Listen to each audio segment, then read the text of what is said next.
noches tengan todos, sean bienvenidos a Lo Maestro. Ustedes se preguntarán dónde está el profesor Adán Chávez. Bueno, hoy pasa de ser el moderador de este espacio para convertirse en un entrevistado, un hombre que habla con su pueblo, que habla de estos momentos históricos de abril, que también se pasea por su gestión y que, bueno, conversa también con los periodistas. Hoy un programa especial, desde la Casa del Alba, bajo un cielo de estrellas y una luna hermosa que hoy nos acompaña. María Cecilia, qué gusto estar contigo. Igualmente, Marinés, hoy no solo de productora. Bienvenido a todo el, sí, no solo de productora, ahora también como periodista y bueno, bienvenido al público que nos acompaña.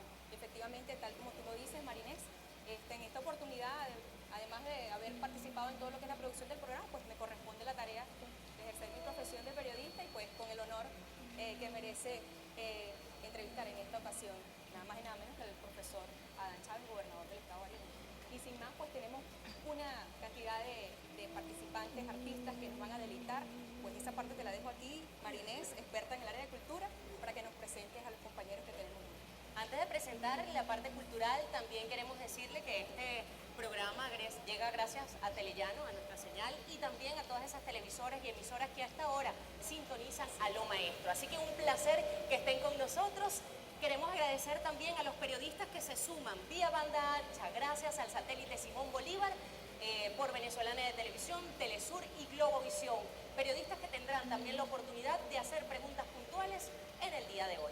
Y comenzamos con buena música, la música que no es un adorno en revolución, la música que tiene principio, valor y sentimiento en cada una de las transmisiones que hace nuestra revolución. Hoy, fundación, ese amor fundacional que tiene nuestra cultura corazón adentro, hermanas cubanas que hoy nos acompañan en A Lo Maestro, éxtasis para todos ustedes. Yo nací en esta ribera del Arauca vibrador. Soy hermana de la espuma, de las garzas, de las rosas. Soy hermana de la espuma, de las garzas, de las rosas y del sol, y del sol.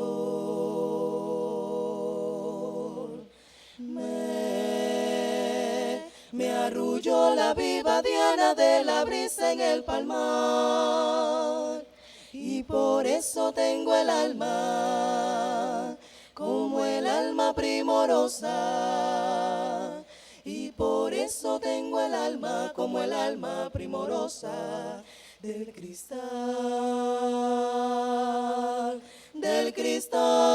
amo, lloro, canto, sueño, con claveles de pasión, con claveles de pasión, amo, lloro, canto, sueño, para una de las rubias crines del potro de mi amador. Yo nací en esta ribera del Arauca vibrador, soy hermana de la espuma, de las garzas, de las rosas y del sol.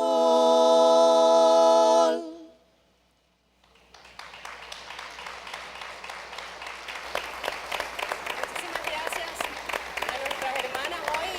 Para eso de María Cecilia, que la mujer como que siempre toma la batalla, ¿no? En todo momento, sobre todo en Barinas, cuando vemos que la mujer toma un papel importante y fundamental. Bueno, ya estamos listas entonces para comenzar este programa A Lo Maestro, hoy con nuestro invitado especial, el profesor Adán Chávez, gobernador del estado de Barinas. ¿Cómo está, profesor? Muy buenas noches.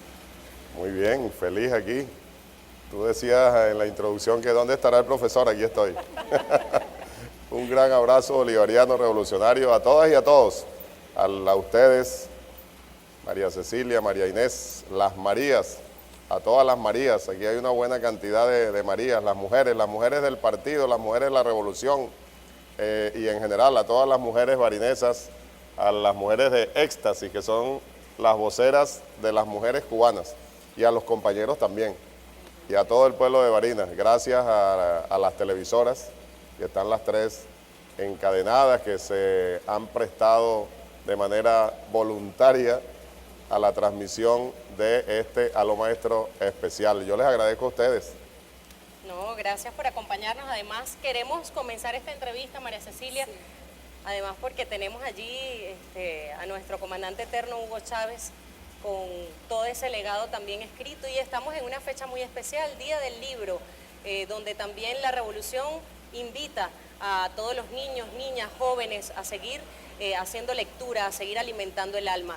Esas palabras que puede dar usted, gobernador, a todo el pueblo de Barinas y a toda Venezuela, porque también vamos a llegar a través de la web, teniendo en cuenta esta fecha tan importante. Sí, es la Semana del Libro y hoy específicamente es el Día del Libro a nivel mundial. Nosotros tenemos que aprovechar la oportunidad para felicitar una vez más a toda la revolución bolivariana, porque uno de nuestros grandes logros es que precisamente en estos 15 años de revolución es cuando mayor cantidad de libros se han editado en el país. Millones y millones de libros que están circulando en el país y la inmensa mayoría de ellos distribuidos totalmente gratis. Aquí ustedes trajeron una hermosa edición, me imagino que pueden enfocarlo allí. Lo podemos levantar. Esa es una edición del gobierno ruso, es una edición muy especial. Ellos lo hicieron como un homenaje al legado de Chávez y es, por supuesto, una edición limitada. Tendremos algunos pocos ejemplares acá en la biblioteca para que lo revisen los interesados. Es un tremendo libro, gracias al gobierno, al pueblo ruso, una edición rusa de la biografía de Chávez. Está en los dos idiomas, está en ruso y en español. Gracias al gobierno de Rusia y a todos los gobiernos hermanos. A través de esa relación, también ustedes saben que inauguramos el año pasado en Sabaneta la Plaza Comandante Eterno Hugo Chávez Frías, que es también una donación. La inversión que se hizo allí es una donación del gobierno ruso.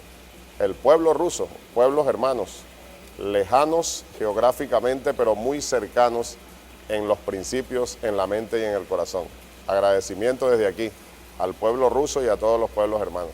Y el Día del Libro, fenomenal, maravilloso para seguir con la formación integral, para continuar promocionando la lectura en todos y todas, pero fundamentalmente en los niños, las niñas, los jóvenes, para seguir siendo cada día que pase un pueblo más culto. El pueblo venezolano en estos años de revolución, sin duda que ha elevado su conciencia ciudadana, su conciencia solidaria, humanista, y podemos decir, la gran mayoría del pueblo con una conciencia bolivariana enorme, como nunca, aunque no todos sean revolucionarios y revolucionarias. Próximamente lo serán, porque continuarán estudiando, analizando, fortaleciendo esa conciencia y terminarán de darse cuenta, los que aún no lo han hecho, que no hay otro camino, sino el camino de la revolución. Así que todos a leer, a estudiar, a analizar, a fortalecer la conciencia. Así es, profesor. Vamos a darle un aplauso. Profesor Adán, este es el programa 153 de La Loma Este.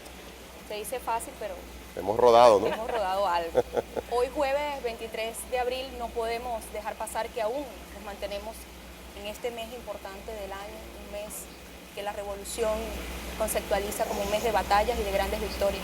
Después de pasar por el febrero, ese rebelde del 4 de febrero, pasar por la lamentable pérdida física de nuestro comandante Hugo Chávez, llegar a abril a conmemorar estos días, 11, 12 y 13 de abril, se generaron una cantidad de actividades durante todo este mes, a nivel nacional y a nivel regional. Quisiéramos, los muchachos de producción, rememorar nuevamente esos hechos y por allí continuar esta entrevista. Adelante video, por favor.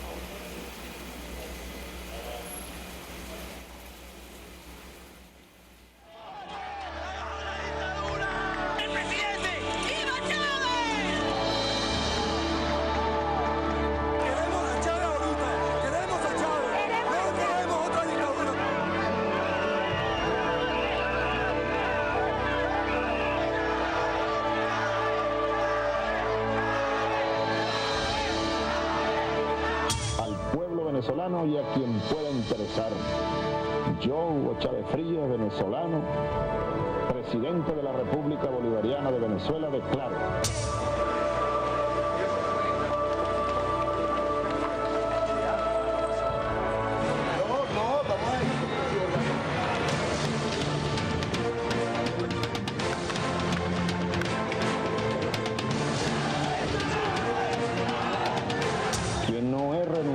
Al poder legítimo que el pueblo me dio.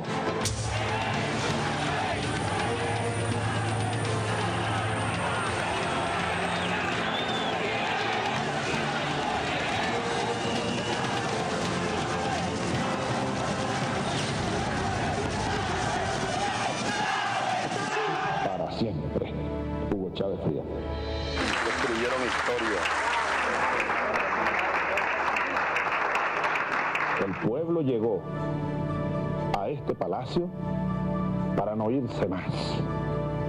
El pueblo venezolano y su fuerza armada han escrito una nueva página. Y qué gran página para la historia venezolana.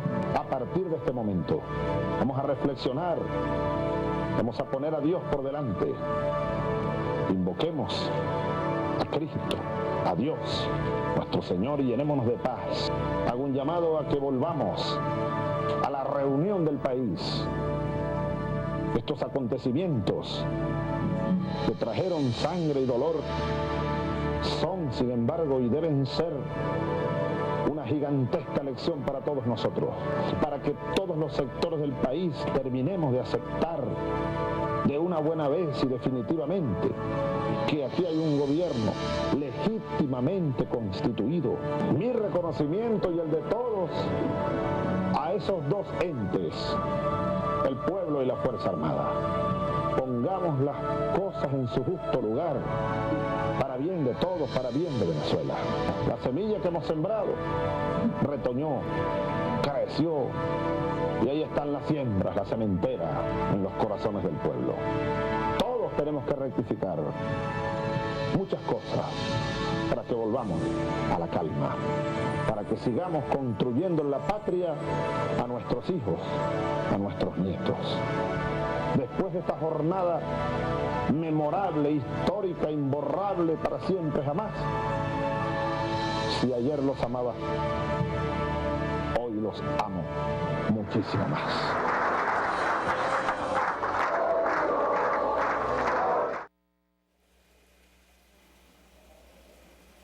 Bueno, ya escuchábamos entonces al comandante eterno Hugo Chávez, palabras e imágenes que recorrieron el mundo entero y que seguirán recorriendo los pueblos de Latinoamérica. Profesor, estas fechas del 11, 12 y 13, sin duda alguna, tienen una carga histórica para el pueblo venezolano, para la Unión Latinoamericana. De seguro le han preguntado muchísimas cosas sobre estas tres fechas y de allí han partido también muchísimas consignas como prohibido olvidar, qué bueno que todo 11 tenga su 13, pero hay una particularidad sobre todo en estas fechas que lo tocan a usted muy de cerca y tocan también el corazón de Adán Chávez. Usted cumple años precisamente el 11 de abril. ¿Qué pasó ese 11 de abril? En aquel momento, ¿cómo fue ese cumpleaños? Tal vez un cumpleaños no para celebrar, pero sí para reflexionar. ¿Cómo fue esa conversación de ese momento y después de ese 11 con el comandante Chávez? Bueno, sí, por supuesto que fueron horas difíciles, ¿no? En otros momentos lo hemos comentado. Ese día en la mañana muy temprano, Carmen y mi hija menor, Eliana, a las 7 de la mañana me despertaron entregándome unos regalos y yo de ahí salí. Por cierto, esos días se sentía que ya el ambiente estaba caldeado, pero sin duda que la magnitud del golpe nos tomó un tanto descuidados, ¿no? Hay que reconocerlo. Ninguno de nosotros pensaba que la situación iba a llegar hasta allí. Pero precisamente ese día, después de recibir los regalos, los abrazos, los besos de mi esposa y mi hija menor, que eran los que estaban conmigo en Caracas, Yo fui a un programa en Venezolana de Televisión, por cierto, una entrevista, pues, y allí analizamos un poco la situación, reconociendo que la oposición había logrado levantar algunas protestas en la calle, ¿no? De ahí del programa yo iba a la oficina del Instituto Nacional de Tierras, en ese momento era el presidente del Instituto Nacional de Tierras, y en el trayecto hablé por teléfono con el compañero que en ese momento era el director del despacho del presidente, Rafael Vargas. Y él me dijo, estaba preocupado ya, me dijo, mira, tengo unas informaciones, la cosa no está bien. ¿Por qué mejor no te vienes para acá? Y aquí seguimos analizando y hablamos con el presidente. Yo todavía a estas horas de la mañana, serían 9 de la mañana, no me he comunicado con él, pero estamos analizando y vente para acá. Entonces me fui al Palacio y precisamente por eso, y de allí la importancia, dada tu pregunta, de comentarlo rápidamente, debido a esa invitación que me hizo Rafael Vargas, fue que entonces a mí me agarró todo el desarrollo posterior de los acontecimientos allí en el Palacio de Miraflores. Si no, yo hubiese estado en otro sitio. Seguramente en la oficina del Instituto Nacional de Tierras, me hubiese movido, quién sabe después hacia dónde, ¿no? Bueno, ahí pasamos, recordamos con algunos ministros que venían llegando, algunos dirigentes del partido, eso que era mi cumpleaños, pero sin prestarle mayor atención, estábamos pendientes de los acontecimientos, de las otras cosas, ¿no? Y bueno, así pasó el día, y para hacer la referencia solo del cumpleaños, en este caso, por tu pregunta, María Inés, cuando el presidente decidió entregarse, porque analizamos varias posibilidades en el transcurso del día, varias reuniones que tuvimos directamente con él, él al final decidió entregarse y, como hemos dicho en otras oportunidades, él manifestó, ¿no?, que me lleven preso, vamos a ver qué le van a decir al pueblo cuando el pueblo se entere que tienen a su presidente preso, secuestrado. No vamos a hacer ninguna otra cosa. Bueno, en ese momento ya era 12, porque eran las 2:30 de la mañana, cuando nos estábamos despidiendo en Miraflores, porque él se entregaba, se iba con los golpistas hacia el Ministerio de la Defensa, es cuando él me dice, incluso a mí les confieso que ya se me había olvidado eso. Él, despidiéndose, me tomó por los hombros y me dijo, oye, ¿verdad que hoy es tu cumpleaños? Tremendo cumpleaños, ¿no? Sin perder para nada el sentido del humor y la seguridad. Comenzó a reírse y me dijo eso, tremendo cumpleaños, ¿no? Y fíjense la seguridad, la confianza, que me dice, no te preocupes, el año que viene seguro que va a ser mejor. Seguro que sí. Nos abrazamos y él se fue, después pasó todo lo que pasó.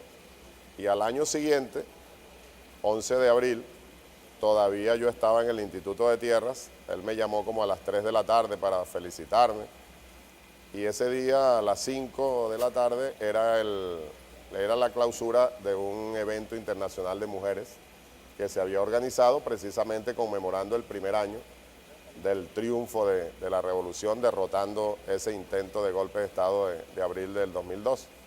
Dentro de tantos eventos, un encuentro internacional de mujeres, y ese día él iba a clausurarlo. Y me dijo, vente para acá, así pasamos unas horas juntos, me acompañas al acto de clausura, y así lo hicimos, y ahí en el discurso, yo estaba ahí en la primera fila del teatro donde se hizo el evento, en el discurso él pues estaba comentando y haciendo un análisis de lo que pasó esos días. Y bueno, entonces introdujo esa parte. Y bueno, y por cierto, el 11 de abril es el cumpleaños de Adán. Hoy está cumpliendo años, aquí está Adán, y me aplaudieron y me cantaron un cumpleaños feliz ahí. Y él hizo el cuento ahí rápidamente, en el momento que recordó cuando nos estábamos despidiendo, y lo que me dijo, ¿no? Y entonces allí dice, te cumplí, ¿no? Este cumpleaños fue mejor. Está cumplido. Y bueno, así ha sido en el desarrollo de todos estos años. Ahora un poco diferente esos cumpleaños porque bueno, él no está físicamente. Pero bueno, sabemos que también siempre estará espiritualmente siempre estará en nuestra mente, en nuestro corazón. Pero bueno, es el 11 que tiene su 13. Cada 11 tiene su 13, tú lo mencionabas, o ustedes lo mencionaban. Y vamos a redondear la idea con eso porque es muy importante. Desde el punto de vista ideológico, histórico, no podemos olvidar ni podemos dejar pasar algunas situaciones como simples consignas, ¿no? Pero que efectivamente tienen una carga ideológica, un compromiso de lucha muy importante en esta coyuntura que estamos viviendo. O sea que prohibido olvidar es mantener viva nuestra historia, ese compromiso de lucha, estar pendiente que el imperio sigue tratando de frenar nuestra revolución, como lo han demostrado durante todos estos años, después del 2012. Entonces eso no se puede obviar. Y otro, que cada 11 tiene su 13, es efectivamente así, y lo hemos venido demostrando, y no podemos perderlo de vista tampoco porque no podemos confiarnos. Hemos venido derrotando al imperio, intento tras intento de ellos, de montar un 11 de abril. Y nosotros lo hemos ido como pueblo organizado, con el apoyo irrestricto de los pueblos de nuestra América y otras partes del mundo, hemos ido derrotando ese imperio, es decir, siempre les hemos respondido con un 13 o como un 13 de abril. Por eso, muy importante esa consigna como parte de nuestra identificación histórica e ideológica. Cada 11 tiene su 13. Incluso lo decía el presidente Maduro, ahora recientemente, a raíz del gran triunfo que obtuvimos, sin ninguna duda, en la Cumbre de las Américas, que ahora es, o debemos asumirlo también como que cada 11 tiene un 13 y esos 13 son hasta internacionales. Es un 13 internacional el triunfo que obtuvimos en la Cumbre de las Américas. Profesor, y precisamente recordando esos días, hace ya 13 años, queríamos preguntarle si además de la carta que vimos en el video, ¿habrán otros documentos o ese decreto de Carmona?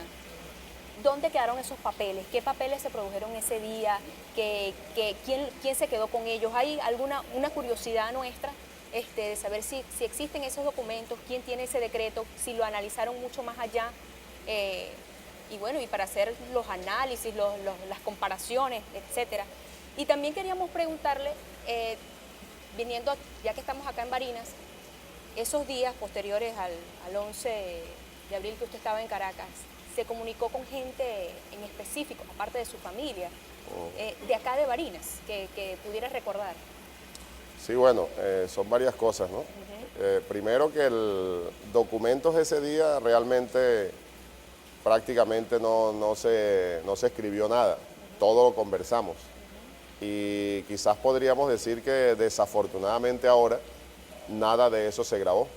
Es decir, porque ahora lo que queda es la referencia, el cuento, para decirlo de manera muy sencilla, que cada uno de nosotros pueda realizar, ¿no? Eso hay que escribirlo, alguna gente ya lo ha escrito, sobre todo los que estuvimos allí en el Palacio de Miraflores, desde las 9 de la mañana hasta las 3, 4 de la mañana del 12, ¿verdad? Durante todas esas horas, el desarrollo de todos esos acontecimientos, ahí con el presidente, en reuniones directas con él, lo que analizamos, las diferentes variantes que se evaluaron de cómo reaccionar. Una de ellas era, creo que lo hemos dicho también en algún momento, quedarnos en el Palacio de Miraflores y resistir allí, que teníamos una cierta fuerza, pero por supuesto que no era una fuerza poderosa. Teníamos el armamento que tiene Casa Militar, la Guardia de Honor del Presidente, que no es un armamento, digamos, de guerra para resistir, por ejemplo, un bombardeo, ¿verdad? Pero se evaluó esa posibilidad de, ante lo que se había presentado, bueno, resistir ahí. Claro, siempre cuando uno está en esa situación, a cualquiera que le toque, estoy seguro que nunca se piensa que no se tiene el armamento necesario en ese momento. Tú no piensas que vas a salir derrotado, sino que bueno, vamos a resistir y vamos a resistir para vencer. Pero consciente también de la fuerza con la que cuentas, ¿no? Para hacer los análisis, me refiero. Esa fue una posibilidad y otras que se manejaron, ¿no? Pero al final, como decía, bueno, el presidente dijo no quiero más derramamiento de sangre y además lo que política y moralmente debe hacerse es que yo vaya y le vea los ojos a los traidores que están allá en Fuerte Tiuna y que vean eso, lo que ya comentaba, que ellos piensen luego entonces, ¿qué van a hacer? ¿Qué le van a decir al pueblo? Cuando sepa el pueblo que el presidente está secuestrado, pues. Entonces, en definitiva, allí prácticamente no quedó nada escrito, ¿no? De parte nuestra. Ahora, el decreto de Carmona hasta en internet se consigue, ¿no? Sí. Eso está. Hablando de esos documentos, porque me llama mucho la atención, sigo insistiendo en el tema de las consignas, de esas consignas que también llevan profundidad al pueblo y es saber popular en todo momento. Decreto de Carmona me hace recordar la consigna que decían del decreto de Carmona al decreto de Obama. ¿Qué similitudes hay en esos decretos? ¿Qué diferencias hay en esos decretos? ¿Cómo podemos nosotros también los venezolanos analizar esa participación o esos guiones orquestados por Estados Unidos y también por personas que intentan hacerle daño a nuestro país? Bueno, tú has dicho la palabra clave. Ahí todo eso está articulado, encadenado, porque es un solo guión. Un guión que ha elaborado el imperio norteamericano, el gobierno norteamericano. Un guión que sí tiene diferentes variantes, ¿no? Pero es el guión cuya columna vertebral es acabar con la revolución bolivariana. Incluso asesinando presidentes si pudiesen. A Chávez intentaron asesinarlo en varias oportunidades. Algunos compañeros incluso dicen que lo lograron. Algunos dicen que lo lograron. Eso quedará para seguirlo investigando también, es una hipótesis, que ese cáncer tan violento que invadió el cuerpo de Chávez haya sido inoculado de alguna manera. Y es una posibilidad que no debemos obviar, ¿verdad? Porque realmente fue una situación muy extraña y muy rara, pues la forma como se desarrolló tan violentamente la enfermedad en el cuerpo de Chávez. Y a Maduro han intentado asesinarlo. Además, la historia de los Estados Unidos en nuestra América y en otras partes del mundo está plagada de hechos de ese tipo, de asesinatos de diversa índole, incluyendo presidentes constitucionales de algunos países. Entonces, la clave es que ellos tienen un guión.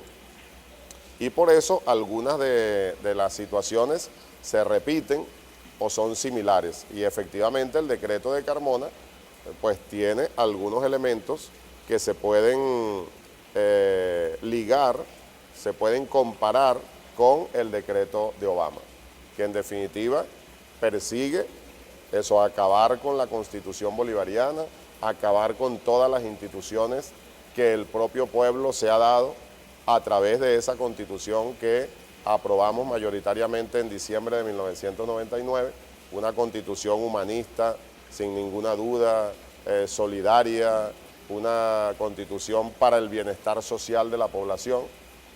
Eso que el pueblo se ha dado como parte de la revolución, el imperio quiere acabarlo.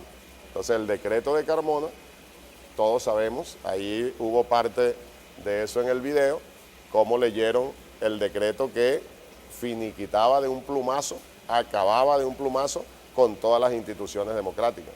Y el decreto de Obama lo que busca es, tratan de establecer una justificación jurídica, entre comillas, desde su Congreso, una justificación para invadir, es decir, para acabar con todas las instituciones democráticas que el pueblo venezolano se ha dado. Ahí está la relación. Profesor, tenemos un trabajo que también hizo el equipo de producción, porque el pueblo se ha manifestado durante todos estos días en relación a esos hechos del 11, 12 y 13 de abril. Vamos a ver ese video, pero después de este video quisiera que nos respondiera, profesor, haciendo quizás una retrospectiva, ¿qué hubiese sucedido en el país si el presidente Chávez, después de que fue rescatado por el pueblo, no hubiese actuado como actuó en ese momento, con esa benevolencia para con los opositores? ¿Qué hubiese pasado si hubiese sido más rudo, si no los hubiese perdonado con ese Cristo que todos recordamos? Vamos a ver el video de los compañeros que tuvimos la oportunidad de entrevistar sobre esa fecha y luego el profesor nos responde esta pregunta. Bueno, aquellos días fueron días de zozobra, días de angustia en nuestro país y de muchas lágrimas, porque muchos venezolanos y muchas venezolanos lloramos aquel día al no saber cuál era la situación por dónde estaba nuestro presidente. Una fecha que conmueve a todos los venezolanos y me conmueve a mí como venezolana. El 11, por supuesto, fue, si se quiere, un día nefasto, un día fuerte, un día gris para todos los venezolanos. Todos los venezolanos, porque ese golpe contra la revolución, contra el comandante Chávez, no solamente afectó a los que somos revolucionarios, afectó la tranquilidad del país, la paz del país. Nosotros somos hombres de paz, hombres de tranquilidad. Y recuerdo claramente que el comandante supremo le dijo al profesor Adán, ahí en su cumpleaños, Adán, tremendo cumpleaños, pero el que viene, el año que viene será mejor. Acá en la región nosotros nos acordamos lo recordamos y lo rememoramos muy claramente, como el profesor Adán Chávez, precisamente el día de su cumpleaños, profesor, saludos, camarada. Nosotros nos sentimos también con usted y en ese momento, nosotros cuando es una fecha de cumpleaños como era la suya en ese momento, nosotros sentimos que estábamos con usted. Y estuvimos con usted y estamos con usted en todos los procesos, profesor. Ese 13 de abril le cantó cumpleaños a nuestro gobernador, el profesor Adán Chávez. Y nosotros seguiremos cantando orgullosamente los cumpleaños de cada 13 de abril y diciéndole a la oligarquía criolla, al imperio norteamericano o a cualquier imperio que se levante en contra de nuestro pueblo, que cada 11 tiene su prece y que hay un pueblo decidido a defender su patria, a su revolución y a su suelo sagrado y sobre todo al legado de nuestro comandante supremo, Hugo Chávez. El 13, cuando fue un día, si se quiere, un día de la revolución, por encima de todo lo que ocurrió sencillamente el regreso del comandante. Como dijo nuestro comandante en ese 11 de abril, no quiero más sangre, volveré. Entonces allí es cuando entra el 13 de abril, una fecha que es de gran júbilo para los venezolanos. Fue un milagro que ocurrió, un milagro del pueblo. El comandante Chávez siempre lo decía, la voz del pueblo es la voz de Dios. Y Dios nos escuchó ese día, a nosotros los revolucionarios, rogando y pidiendo por nuestra revolución. Y ahí vino nuestro comandante supremo Hugo Chávez y regresó nuevamente al poder y regresó nuevamente a las riendas de la conducción de la patria. Fue el pueblo de Venezuela que le demostró a una oposición apátrida imperialista que no era lo que ellos querían. Es lo que el pueblo venezolano decidió a través de la democracia y era a nuestro comandante Chávez. Bien, ese es el pueblo el que habló y se sabe la historia de pe a pa, como decimos. Profesor, esa pregunta que dejé en el aire antes del video, ¿qué hubiese pasado en el país si la actitud del comandante hubiese sido otra? Bueno, vamos a responderla de la siguiente manera. Cualquier cosa que podamos decir ahora, Claro. pues de alguna forma puede caer en el terreno de la especulación, ¿no? Pero lo más importante de la pregunta, considero, es lo siguiente. Yo, y lo digo con mucha sinceridad y porque efectivamente estoy convencido de ello, estos años nos han mostrado que sin ninguna duda el presidente hizo lo correcto. El presidente Chávez hizo lo que tenía que hacer. Porque dentro de ese ámbito de las hipótesis, para no usar la palabra especulación, digamos, las hipótesis que se pueden realizar ahora, si se hubiese actuado de otra forma, se hubiese generado posiblemente una especie de efecto dominó en el pueblo que hubiese llevado a buscar venganzas del pueblo chavista, muy molesto. En algunos casos seguramente que alguien diría que hasta con justificación, con razón, hubiesen ido a buscar a los culpables de las masacres y hubiesen comenzado probablemente a asesinar gente. Entonces se hubiese desatado, pienso yo, dentro de esa hipótesis, una situación un tanto incontrolable y que además le hubiese servido de pretexto a los Estados Unidos, como lo están buscando ahora, para invadirnos. Porque hubiesen dicho, ellos estaban, pero desesperados, los enemigos de la revolución, estaban deseando que Chávez hiciese algo como eso, que fuese un poco más duro, que comenzara el gobierno a perseguir a alguna gente, digamos con razón en el sentido que cometieron delitos, que realmente fueron y son responsables de asesinatos, y que se hubiese aplicado la ley seguramente con contundencia, pero con razón. Pero eso le hubiese dado razones, hubiese sido un pretexto que ellos estaban buscando para aplicar la llamada Carta Democrática, diciendo que se había perdido la gobernabilidad en el país y hubiesen tenido entonces el mejor pretexto para invadirnos. De tal forma que el presidente Chávez, gran estratega, fue sumamente inteligente e hizo lo que tenía que hacer pensando políticamente. Pero además hay otro elemento importante allí, que es la gran humanidad y el gran corazón de Chávez, el gran amor de Chávez. Chávez no podía permitir que hubiese una muerte más y se hubiesen podido generar otro tipo de muertes.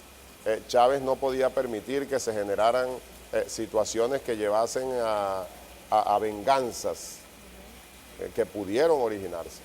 Y entonces por eso Chávez lo que hizo fue demostrar ese gran amor que él tiene y seguirá teniendo por el pueblo, y por eso mostró el crucifijo. Incluso, fíjense, quizás algunos detalles que poca gente ha olvidado, que poco se menciona. Cuando Chávez volvió al Palacio de Miraflores, todo el gabinete de Carmona y otros líderes de la oposición responsables de las muertes que hubo en esas horas estaban detenidos en los sótanos del Palacio de Miraflores, porque la Guardia de Honor, la Casa Militar, que fue la que dirigió la retoma, el rescate del Palacio de Miraflores, y por eso nosotros llegamos y estuvimos ahí varias horas antes que llegase el presidente y lo esperamos ahí. Bueno, los compañeros militares de la Casa Militar tomaron el palacio y pusieron presos, detenidos, todos los que estaban ahí. Carmona se salvó porque unos momentos antes parece que alguien le tiró un pitazo y salió con el pretexto que iba a reunirse con los generales que estaban en Fuerte Tiuna, y cuando Casa Militar retomó el palacio, Carmona ya no estaba. Lo detuvieron después y también sabemos que después se escapó por unas complicidades internas que luego se descubrieron. Pero ahí en el Palacio de Miraflores, en esos sótanos, no habían menos de 60, 80 personas detenidas. Detenidas, porque bueno, comenzando porque eran todos los ministros que había designado Carmona. El señor que leyó el decreto. Parte de los que estaban allí en el Salón Ayacucho aplaudiendo cuando leyeron el decreto, y que se habían quedado allí con Carmona porque no eran del gabinete, pero bueno, eran esos líderes de Acción Democrática, de COPEI, los líderes de la iglesia que estuvieron acompañando. Ahí estaban todos detenidos. Los de la iglesia creo que ya se habían ido también. Pero lo cierto es que ahí había una buena cantidad de delincuentes políticos detenidos. Y una de las primeras cosas que hizo Chávez, una vez que lo recibimos, él pidió unos momentos para echarse un baño, descansar un poco, pensar qué era lo que le iba a decir a la nación en ese mensaje que fue alrededor de las 6 de la mañana, ¿no? Del 14 ya, 5:30, 6 de la mañana. Cuando le estábamos dando el parte de qué era lo que había pasado, él mismo estaba sorprendido de lo rápido, él después lo dijo en el mensaje, y varias veces lo mencionó, a veces incluso en son de broma, que él mismo no pensaba que iba a regresar tan rápido a Miraflores. Y bueno, la gloria de nuestro pueblo, del movimiento cívico-militar, que en 47 horas acabaron con ese golpe, ¿no? Pero entonces una de las primeras cosas ahí en ese parte, hablando con los oficiales de la Casa Militar, con nosotros los civiles que estábamos ahí, algunos ministros, los miembros del equipo político nacional de la revolución, se le participó que estaban esos detenidos allí. y lo primero que preguntó fue, ¿están bien atendidos? ¿Le dieron comida? ¿Han comido? ¿Les dieron agua? Sí, sí, mi comandante, están bien tratados, están detenidos, pero como debe ser. Ah, bueno, muy bien. ¿Y qué han pensado ustedes que debe hacerse con ellos? Bueno, deben por lo menos presentarse en las próximas horas ante la Fiscalía, ante el Ministerio Público. Dijo, bueno, vamos a pensarlo. Fue a bañarse, a cambiarse, para ir a dar el mensaje a la televisión. Nosotros nos quedamos ahí esperándolo, y cuando regresó nos dijo varias cosas. He estado pensando tal cosa, vamos a hacer esto, lo otro. Mañana, dijo, ahora más tarde vamos a ir a Maracay, vamos a visitar y agradecer allá a la brigada de Maracay, que tuvo un papel importantísimo en el control del golpe. Yo quiero ir hasta allá, dijo, hasta la brigada de paracaidistas de una vez. Después del mensaje a la nación, yo voy a descansar un rato y vamos a Maracay. Y otra instrucción, otra cosa, y dijo, he estado pensando, voy a dar el mensaje en este sentido. Nos mostró el Cristo, ya todo lo que había pensado, y le dijo al jefe de la Casa Militar, y creo que a Diosdado Cabello y a otros compañeros, mientras nosotros nos íbamos con él a dar el mensaje, dijo, vayan a hablar con esa gente que está detenida ahí, denle un buen mensaje de parte mía y que se vayan para sus casas. Y los dejo libres. La pregunta de María Cecilia y la respuesta del profesor me hacen hacer un análisis, ¿no? Y trasladarme de aquel 11 de abril a estos meses de abril, sobre todo cuando se realizó la Cumbre de las Américas. Y me llama mucho la atención porque pudiésemos decir que ese amor que tuvo el comandante en ese momento hacia esas personas que intentaron hacer y además hicieron un daño increíble a nuestro país, a su pueblo, en este momento es el mismo amor con el que reaccionó la delegación venezolana en la Cumbre de las Américas, teniendo en cuenta todos los ataques internacionales y de los medios internacionales que hemos tenido, sobre todo partiendo que fue una delegación que fue con un mensaje de amor, con un mensaje de defensa, por supuesto, de lucha, pero sobre todo con esa forma, ¿no? De ser y ese ejemplo del comandante eterno. ¿Cómo lo analiza usted? Partiendo y paseándonos ya de ese 11, 12 y 13 de abril y cayendo a estos momentos con la Cumbre de las Américas y la relación con Venezuela y todos los países que estuvieron también en defensa de nuestro país. Sí, teniendo en cuenta que, como ya decíamos, la Cumbre de las Américas ha sido el 13 de abril internacional, a 13 años de esos hechos del 11, 12, 13 y hasta el 14 de abril del 2002. La razón fundamental es que a nosotros nos mueve, y es una de las grandes enseñanzas del comandante eterno, es la razón amorosa. O sea, nosotros los revolucionarios, las revolucionarias, no acumulamos deseos de venganza, no tenemos en ningún momento la intención de perseguir a nadie, de dañar a nadie, aunque nos acusan de ello, los opositores. Porque ese es el mundo al revés del que hablaba Eduardo Galeano, que también lamentablemente nos dejó físicamente hace poco. Ellos nos acusan de una gran cantidad de cosas que son ellos los que la realizan. Diría un psicólogo el fenómeno de la proyección. Ellos proyectan en nosotros lo que ellos realmente son.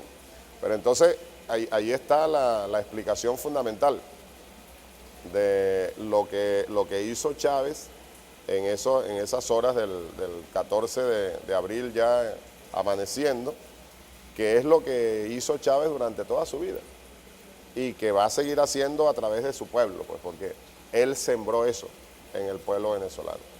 Él mismo sembró en todos nosotros y forma parte de ese legado que ahora todos estamos dispuestos a hacer lo que haga falta para defenderlo, es esa razón amorosa. Eso es fundamental para seguir adelantando, para seguir acelerando la revolución bolivariana. En la Cumbre de las Américas, todos los presidentes latinoamericanos se pronunciaron a favor de Venezuela y fueron bastante contundentes para pedirle, solicitarle al presidente Barack Obama que derogue el decreto.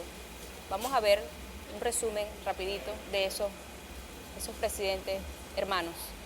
Vamos con ese video. Venezuela no es ni puede ser una amenaza a la seguridad nacional de una superpotencia como los Estados Unidos.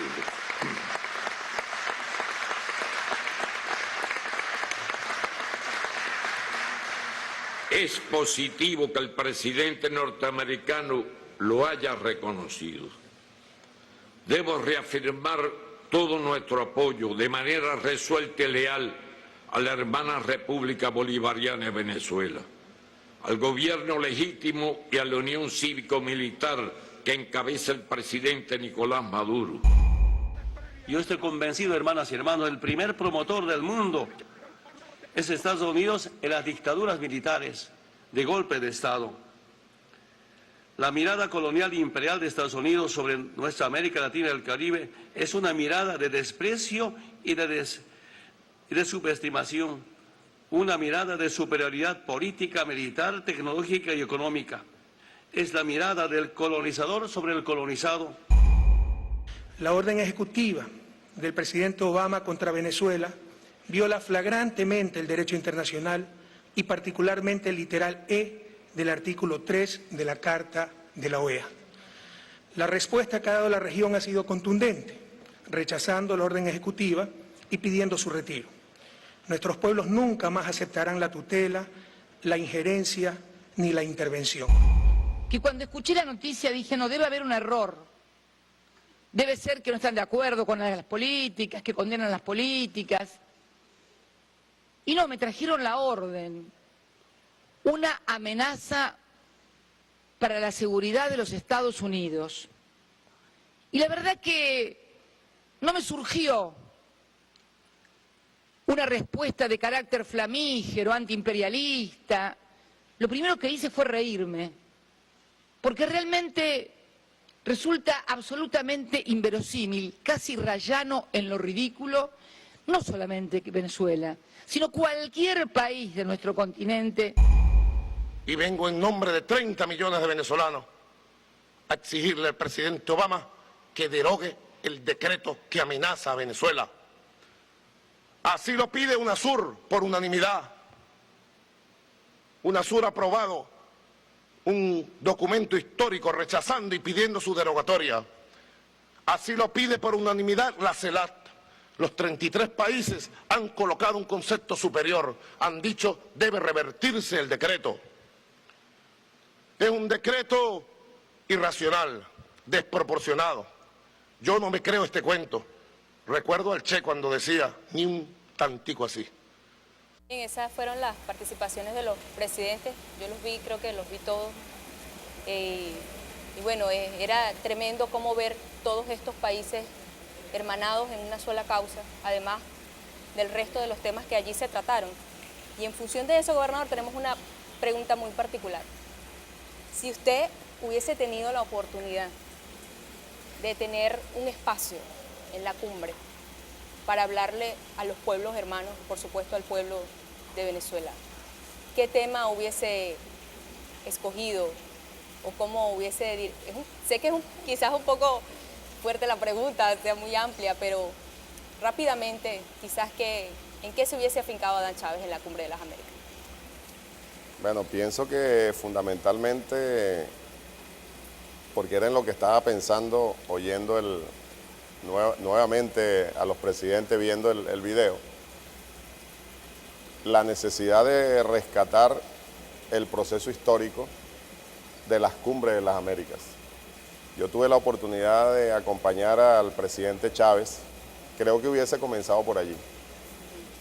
Recordar lo que pasaba en nuestra América antes de la Revolución Bolivariana, en los inicios de la Revolución Bolivariana, y lo que es nuestra América hoy, gracias, sin ninguna duda y sin menospreciar a ningún pueblo, a ningún liderazgo, que han estado todos y todas trabajando muy duro para ello, pero sin duda siguiendo el legado de Chávez.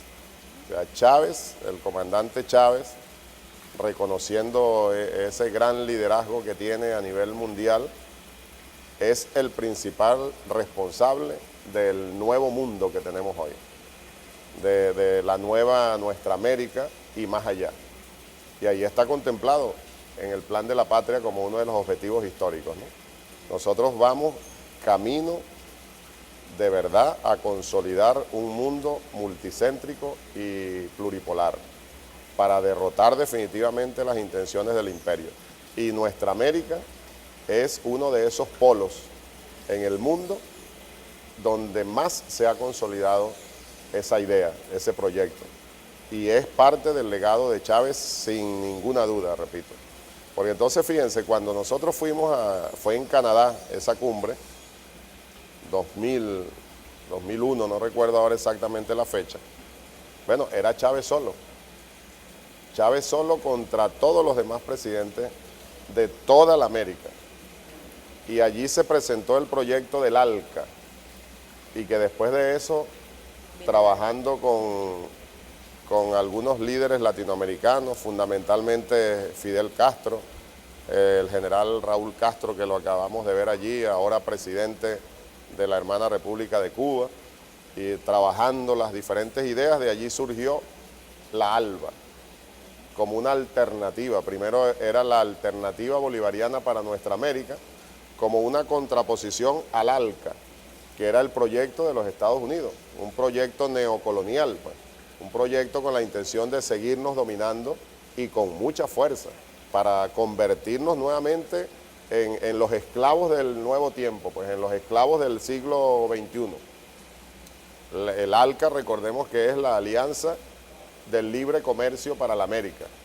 Eso es lo que significa desde el punto de vista capitalista el libre comercio. El libre comercio, que resumidamente significa, bueno, que los Estados Unidos nos pueden invadir de todo su producto y nosotros tenemos que obligatoriamente comprarles a ellos, consumir lo que ellos produzcan, y ellos obteniendo grandes riquezas y nosotros empobreciéndonos. Toda la materia prima nuestra para los Estados Unidos, y ellos allá procesarla y enviarla para acá ya procesada, para que nosotros la compremos a precios altísimos, con el dólar como moneda fundamental. Ese era el proyecto del ALCA, o la ALCA. Bueno, allí en Canadá, Chávez fue el único que usó los 10 minutos que le dieron para lanzar el proyecto en contra del, todavía no se llamaba ALBA, pero era toda una propuesta, toda una argumentación en contra del ALCA, mostrando cómo era eso, un proyecto neocolonial, pues, para decirlo así resumidamente. Ningún presidente latinoamericano y caribeño dijo absolutamente nada en contra de eso. Y Chávez firmó, eso está allí en los libros para la historia, firmó el acuerdo de esa cumbre con un anexo, dejando allí de puño y letra que él estaba en contra, y como representante del pueblo de Venezuela, en contra del ALCA. Y allí parte de ese acuerdo era que 5 años después, o sea, el gobierno norteamericano le daba a nuestros pueblos 5 años para aprobar el ALCA con todo lo que eso significaba. Y bueno, fue aquí mismo en nuestra América la cumbre, porque a raíz de eso comenzó el trabajo con mucha fuerza, con el apoyo del pueblo cubano, surgió Correa, surgió Evo, etcétera, etcétera, y fue realmente producto del legado de Chávez que comenzó a cambiar la realidad geopolítica, geoestratégica de nuestra América. Y bueno, y 5 años después de la cumbre de Canadá, fue derrotado totalmente el proyecto del ALCA, allí en, no recuerdo ahora, pero fue aquí mismo en nuestra América, en Cochabamba, ¿no? En Mar del Plata, en la cumbre de Mar del Plata. Ahí fue derrotado totalmente el ALCA. Ya en 5 años había cambiado totalmente la geopolítica, aunque no teníamos la fortaleza de ahora todavía, pero ya había cambiado sustancialmente la geopolítica de nuestra América, y efectivamente fue derrotada el ALCA. Y allí fue donde Chávez dijo, el ALCA al carajo. Y efectivamente así fue y así será. Y surgió el proyecto del ALBA. Pues. Surgió el ALBA. Que por cierto, y muy atinada la decisión de ustedes, que son las productoras del programa, de este programa especial, que lo anunciaron cuando comenzamos. Estamos aquí precisamente transmitiendo desde la Casa del Alba, la Alianza Bolivariana para Nuestra América. Eso tiene un tremendo significado como parte del legado de Chávez, como parte de esta nuestra América totalmente nueva que tenemos, y que entonces ahora, fíjense, y por eso lo importante es la referencia, lo que ha sucedido en esta 7ª cumbre de las Américas, todo lo contrario de lo que sucedió en Canadá. En Canadá fue Chávez el único en contra del ALCA. Aquí, ahora, en nuestra América, en esta 7ª cumbre, 33 países de los 35 a favor de Venezuela, que es decir, a favor de todo lo que es el proyecto ALBA, de todo lo que es ese legado de Chávez, que se resume en la consolidación de un mundo, en este caso nuestra América verdaderamente unida, para seguir consolidando un mundo multicéntrico y pluripolar. Ahí está la gran diferencia. Solo el propio Estados Unidos, por supuesto, y Canadá no estuvieron de acuerdo con solicitarle al gobierno norteamericano que derogue ese decreto nefasto, ridículo, como dijo la propia presidenta de Argentina, valientísima, la presidenta Cristina, que le dijo ridículo en su cara al presidente Obama. ¿Cuándo se atrevían? Antes tenían a nuestros presidentes, a los presidentes de nuestros pueblos, amenazados. A los presidentes les daba temor decir un A, un B, que pudiese molestar al gobierno de los Estados Unidos. Hoy le dicen ridículo en la cara. Ahí está la enorme diferencia, y todo eso es producto de estos años de revolución, parte del legado de Chávez. Profesor, nosotros hemos hecho un recorrido por 11, 12, 13 de abril, pasamos a la Cumbre de las Américas. Queremos en este momento hacer una pequeña pausa para luego también hablar de gestión, de gobierno, hablar también de la visita del presidente Nicolás Maduro a Tierra Llanera hace pocos días, y también irnos un poquito por la música, por la cultura, por las bellezas que tiene esta tierra bendita. Así que vamos a una pausa, usted no se aparte, seguimos nosotros llevándoles este programa especial de Aló Maestro, música para nuestra gente, y ya venimos. Sabada, sabada, pam, sabada, éxtasis.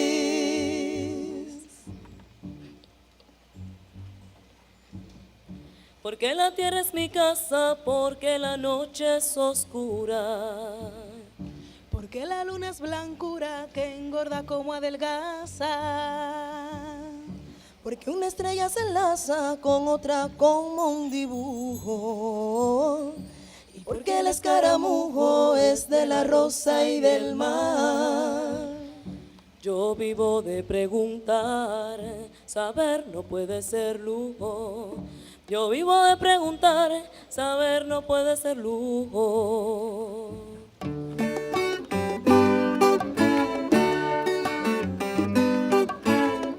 El agua hirviente al puchero suelta un ánima que sube a disolverse en la nube que luego será aguacero.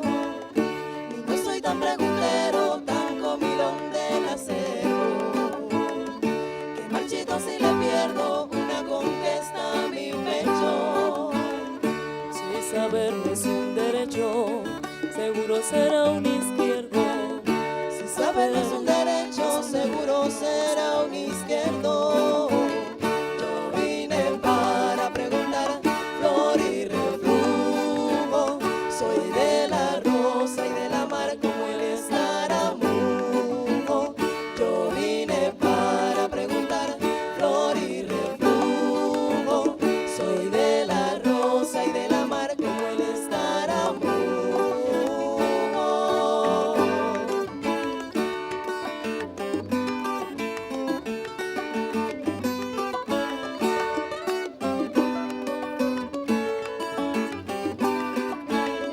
Soy alguien de chatonada, soy Mahoma, soy la obsé.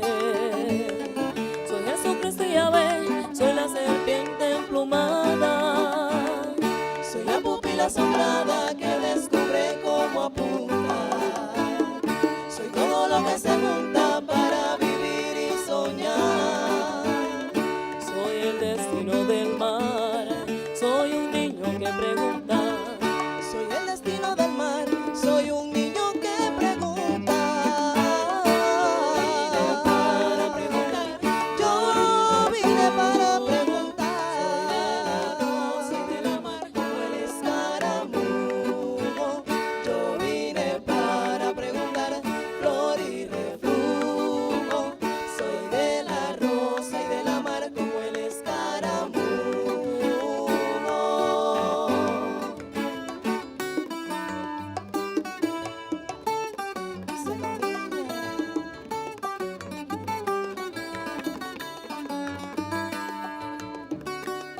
Suena ese tres.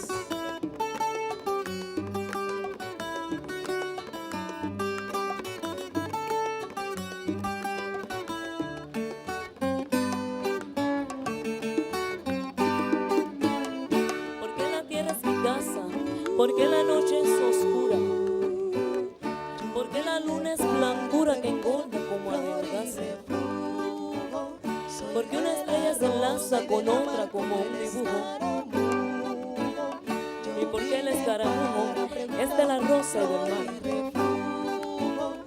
Yo vivo de preguntar, saber no puede ser lujo. Yo vivo de preguntar, saber no puede